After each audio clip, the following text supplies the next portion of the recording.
तो पाकिस्तान को यूएई के ख़िलाफ़ एक विक्ट्री मिली है, लेकिन एक स्टेज पे लग रहा था कि पाकिस्तान शायद ये मैच जो है वो स्क्वांडर कर देगा। और पाकिस्तान क्रिकेट के जो नज़र आ रहे हैं हालात काफ़ी ज़्यादा कुशीदा नज़र आ रहे हैं कि यूएई के ख़िलाफ़ भी आज जो है इतनी ज़्यादा मुश्किल से जीत रहे हैं। और यूएई ने पहले भी जब पाकिस्तान के खिलाफ एक दो मैचेस खेले हैं जिसमें तो उसमें भी पाकिस्तान बड़ी मुश्किल से उनसे जीता है। एक में फ़खर चल गया, एक में साइम अयूब और हसन नवाज आपको बचा गए, और उसमें भी आसिफ खान और इनके जो वज़ीमुद्दीन वसीम उन्होंने काफ़ी दुर्गस मचाई थी। लेकिन पाकिस्तान बहुत ज़्यादा स्ट्रगल कर रहा है, और यही यूएई है जो इंडिया के खिलाफ 57 पे आउट होकर इंडिया 9 विकेटों से इनको हरा रहा है, और पाकिस्तान बड़ी मुश्किल से इनके खिलाफ जीत रहा है। और ये नज़र आ रहा है कि यूएई की टीम अगर इंप्रूव हो गई फ्यूचर में तो माइट भी ये भी पाकिस्तान को हरा दें, क्योंकि इसमें पाकिस्तानी प्लेयर्स काफ़ी हैं। यूनाइटेड अरब एमिरेट्स का टॉस जीत के बॉलिंग का फैसला था, वो शायद उन्होंने ये इसलिए किया कि शायद ड्यू फैक्टर होगा और ये दुबई के अंदर चेजिंग टीम्स को फ़ायदा होता है। पाकिस्तान ने काफ़ी गंदी बैटिंग की है, काफ़ी गंदे डिसमिसल्स देखने को मिले। फ़खर जमान वाहिद थे प्लेयर जो कह लो कि आपके टॉप ऑर्डर में वो जो खड़े रहे हैं। उन्होंने स्पिन को भी अच्छा खेला है, पेस के अगेंस्ट वैसे ही अच्छे उन्होंने क्रूशल टाइम पे हिटिंग लगाई है। बड़ी गंदी इनिंग्स आगा सलमान की तरफ से, बेशक वो फ़खर को सपोर्टिंग एंड का रोल प्ले कर रहे थे, लेकिन एटलीस्ट आप लाना बॉल या 26 बॉल पे 30 करो रादर कि 20 26 बॉल लेने लगे 20 ही स्कोर कर रहे, और वो बहुत ज़्यादा स्ट्रगल कर रहे थे उनसे। मैं देख रहा था कि स्पेन के खिलाफ उनसे हिट नहीं लग रही थी। साइम अयूब सबसे बड़ा डिसअपॉइंटमेंट है कि इतना बड़ा टैलेंट हो के जिस प्लेयर में इतना पोटेंशियल है वो आगे तीसरा मैच है गालिबन के जिसमें साइम अयूब डक पे आउट हो रहे हैं। साहबज़ादा फरहान से भी स्कोर नहीं हो रहा। बहुत ज़्यादा पाकिस्तान की बैटिंग मुश्किलात का शिकार है। साहबज़ादा फरहान भी 5 स्कोर 12 बॉलों पे, हालाँकि इस फरहान को जब टीम में लाए गए थे, इन्होंने अच्छी एवरेज पे काफ़ी तेज़ स्ट्राइक रेट पर रन्स किए हुए थे डोमेस्टिक क्रिकेट के अंदर, और उन्होंने बहुत ज़्यादा डिसअपॉइंट किया कंसिडरिंग जो इनके अंदर एबिलिटी थी डोमेस्टिक के अंदर परफॉर्म करके आ रहे हैं। 12 बॉलों पे 5 स्कोर, वेरी वेरी पुअर। और बड़ा मुश्किल लग रहा है इस तरह इनका टीम में सर्वाइव करना अगर इस तरह ये परफॉर्म करते रहेंगे। और मुझे अभी भी लग रहा है कि बाबर आजम की वन डाउन इस टीम में जगह स्पेशली बन सकती है, क्योंकि टीम जो है वो बैलेंस उसका नहीं बन रहा और बहुत ज़्यादा बैटिंग आपकी बहुत स्ट्रगल कर रही है। मोहम्मद हारिस भी वेरी बैड इनिंग्स 14 बॉलों पे अठारह, थोड़ा सा स्लो खेलें, लेकिन हारिस से भी उस तरीके की परफॉर्मेंस नहीं हो रही। उनको वन डाउन भी खिला रहे हैं, फिर उनको 6 डाउन खिला रहे हैं, तो हारिस के भी रोल पे क्लैरिटी करनी पड़ेगी। लेकिन मुझे हारिस का भी मुश्किल लग रहा है कि वो खेलें। Salman Agha very poor innings, Fakhar Zaman वाहिद हैं कि जिन्होंने कह लो कि एक अच्छी इनिंग्स खेली और नीचे से जाके शाहीन अफरीदी ने आपको बचा लिया। और ये एक हस फनी बात है कि विकेट्स वो ले रहे हैं जो आपका ओपनिंग बैट्समैन है, और रन्स वो कर रहा है जो आपका ओपनिंग बॉलर है, तो कंप्लीटली चीज़ें बिल्कुल तहस नहस हुई हुई हैं। शाहीन ने अपनी बैटिंग को इम्प्रूव किया, लेकिन हमें शाहीन से चाहिए कि वो बॉलिंग में भी इंप्रूवमेंट लेके आएँ। बॉलिंग अगर वो अच्छी करेंगे तो पाकिस्तान को फ़ायदा होगा, और अगर बॉलिंग बैटिंग के साथ-साथ वो अगर बॉलिंग अपनी इंप्रूव करें तो वो एक अच्छे बॉलिंग ऑलराउंडर पाकिस्तान के लिए बन सकते हैं। अगर वो उनको बैटिंग का शौक है, तो उनको मेन अपना जो रोल है बॉलिंग उस पे वर्क करना पड़ेगा, उसको बेहतर करना पड़ेगा। लेकिन हसन नवाज से भी स्कोर नहीं हो रहा, हसन नवाज भी एलबीडब्ल्यू हो रहे हैं, फ्रंट फुट प्लांट करके वो अजीब तरीके से आउट हो रहे हैं, उनसे भी स्कोर नहीं हो रहा। लेकिन उनको चाहिए था कि थोड़ा रुक के खेलते।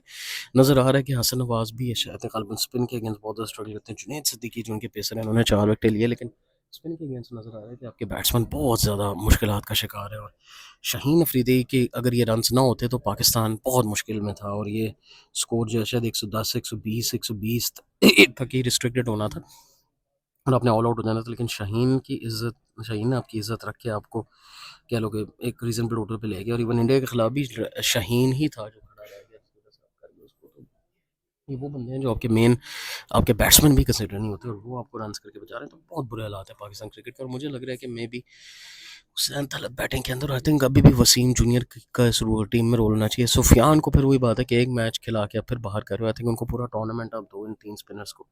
और मोहम्मद नवाज को आई थिंक गालिबन इस दफ़ा बॉलिंग भी प्रॉपर नहीं मिली, लेकिन ये है कि खुशदिल की जगह मेरा नहीं ख्याल बनती है। वो कंपैरेटिवली थोड़े वनडे के बेहतर प्लेयर है। नवाज काफ़ी ज़्यादा एक्सपेंसिव भी साबित हुए हैं, और हारिस रऊफ ने थोड़ी विकेटें ली हैं, अब्राहम ने विकेट ली हैं। और अगर यूएई की बात करें तो यूएई की एक चीज़ मिसिंग थी कि एक आधी पार्टनरशिप के अलावा उनकी पार्टनरशिप्स नहीं लगी। और आई थिंक अगर यूएई को बड़ी टीम्स के खिलाफ जीतना है लो टोटल्स में, तो इनको पार्टनरशिप्स बिल्ड करनी पड़ेंगी। स्पिन को अच्छा खेलना पड़ेगा, थोड़ा सा इनको लंबा लेके जाना पड़ेगा। इनके पास एक दो ही अच्छे बैट्समैन है, मोहम्मद वसीम और आसिफ खान। बाकी चोपड़ा ने रन्स किए, प्रशार ने रन्स किए, लेकिन वो दोनों काफ़ी ज़्यादा स्ट्रगल कर रहे थे। और एक दफ़ा जब इनकी विकेटें गिरना शुरू हुई हैं, सलमान आगा ने पर्टिकुलरली ब्रेक थ्रू दिए, और हारिस रऊफ ने मेन जो परशार का जो विकेट थी उसके बाद ही चीज़ें चेंज हुई। हालांकि परशार और ये जब बैटिंग कर रहे थे ऐसा लग रहा था कि मैच पाकिस्तान के हाथ से निकल रहा है। 48 की पार्टनरशिप लग गई थी, और दोनों ने तकरीबन जो है वो 8 ओवर्स बैटिंग किया, तो 8 ओवर्स में तकरीबन रन बॉल वो लेके जा रहे थे, और मैच पाकिस्तान के हाथ से निकल सकता था। लेकिन वहाँ पर हारिस रऊफ ने आके कम बैक किया, और फिर उसके बाद आपके स्पिनर्स ने कम्प्लीटली डोमिनेट किया। तो यूएई के पास मौका था कि थोड़ा सा विकेट पे अगर स्टे करते तरीके से खेलते तो शायद ये टारगेट पे वो क्लोज आ सकते थे या जीत जीत भी सकते थे, लेकिन वही बात है कि एक दो विकेटें गिरी हैं तो फिर उनसे वो पार्टनरशिप्स बिल्ड नहीं हुई और फिर वो कंप्लीटली विकेट्स गिरती रही हैं like a pack of cards, और फिर पाकिस्तान ये मैच जीत गया 41 रन से। तो it's a welcome victory for Pakistan, लेकिन चीज़ें कंसर्न हैं और अभी भी मुझे पाकिस्तान सुपर फोर के लिए कोई इतनी मजबूत उम्मीदवार नहीं लग रहा है, क्योंकि बैटिंग आपकी बहुत स्ट्रगल करी, बॉलिंग भी स्ट्रगल करी, और बैटिंग में वही है कि अब आपको हुसैन तलत को ही आप लेके आ सकते हो और बॉलिंग में वसीम जूनियर या सलमान मिर्ज़ा को आप मौका दे सकते हैं। वसीम जूनियर अभी भी आई थिंक एक अच्छे रिवर्स स्विंग के साथ नीचे से हिटिंग भी कर लेते हैं, तो आई थिंक वसीम को भी आप लेके आ सकते हैं and as an all-rounder mix. और मेरा ख्याल है सुफियान को होना चाहिए टीम में, सुफियान अब्रार और नवाज़, ये तीन आपके स्पिनर होने चाहिए। बाकी फास्ट बॉलिंग आपकी कंप्लीट होनी पड़ेगी, और आई थिंक हारिस और शाहीन, अगर वसीम नहीं तो हारिस और शाहीन से, और प्लस ये तीन स्पिनर्स आपके हो तो फिर आप कर सकते हो। अच्छा, लेकिन आपकी बैटिंग को क्लिक करना पड़ेगा। साइम यूब और हसन नवाज अगर चल गए तो पाकिस्तान की बैटिंग इन पे बहुत रिलाई करती है। साइम, फ़खर और हसन, ये तीन प्लेयर जब चलते हैं तो पाकिस्तान अच्छा करता है, और आई थिंक हसन नवाज और साइम से बहुत जिम्मेदारी है। साइम को चाहिए कि थोड़ा सा विकेट पे स्टे करना शुरू करें। वेस्ट इंडीज़ के खिलाफ जिस तरह वो खेल रहे थे कि वो एक्यूमुलेट कर रहे थे और 130 140 की स्ट्राइक रेट, इन पे जो उस पर वही चीज़ चलती है, और ज़्यादा ब्लाइंड स्लोगिंग की तरफ ना जाए, थोड़ा विकेट पे स्टे करें और फिर बड़ी इनिंग्स के इंडिया के खिलाफ अगर साइम यूब चल गए तो चीज़ें बेहतर हो सकती है। पाकिस्तान का अगला मैच ऑब्वियसली इंडिया के खिलाफ है। 21 तारीख को पाकिस्तानी टीम को 3 दिन का रेस्ट मिलेगा। पाकिस्तान को आई थिंक अगले मैच में ये चाहिए कि अगर टॉस जीतें तो इस दफ़ा आई थिंक बॉलिंग की तरफ जाएं, क्योंकि इंडिया चेजिंग में अच्छा है और आपको बॉलिंग अगर करेंगे तो टारगेट का पता लग सकता है। हो सकता है कि आपके बॉलर्स पहली इनिंग्स में उनको रिस्ट्रिक्ट करके आपके लिए चेजिंग में एक अच्छी अपॉर्चुनिटी क्रिएट करें, और पाकिस्तान का थोड़ा-सा मुश्किल नज़र आ रहा है कि ये फाइनल में जाएँगे, क्योंकि ऑब्वियसली टफ टीम से इंडिया होगी, और मोस्ट लाइकली हो सकता है कि श्रीलंका के साथ-साथ बांग्लादेश शायद आ जाए, कि श्रीलंका शायद हो सकता है कि आज अफ़गानिस्तान को हरा दे। टफ मैच होगा दोनों के दरमियान। अगर अफ़गानिस्तान आउट भी होता है तो श्रीलंका और बांग्लादेश को भी अब लाइट नहीं ले सकते। श्रीलंका से भी अब टी20 मैचेस बहुत हारे हैं, और बांग्लादेश से भी अब अभी रिसेंटली टी20 सीरीज़ हारते हुए आ रहे हैं, तो इन दोनों को भी अब लाइटली नहीं ले सकते। लेकिन it will be a tough group for Pakistan. Tough होगा कि सारी आपके पास अच्छी एशियन टीम्स जो है उनसे आपको मुकाबला करना पड़ेगा टू रीच द फाइनल, और यही है कि पाकिस्तान को निडर होकर खेलना पड़ेगा। सलमान आगा को फ्रंट से लीड करके तेज़ थोड़ा खेलना पड़ेगा, निडर होकर लीडरशिप दिखाएं। और इंडिया के खिलाफ मेन चीज़ ये कि रेफरी रूफरी चेंज आपने करवा दिया, सारा कुछ सॉरी भी हो गया है, तुम्हारा 1 घंटा लेट भी मैच हुआ है, लेकिन मेन चीज़ ये है कि पाकिस्तान को इंडिया को ग्राउंड में हराना पड़ेगा।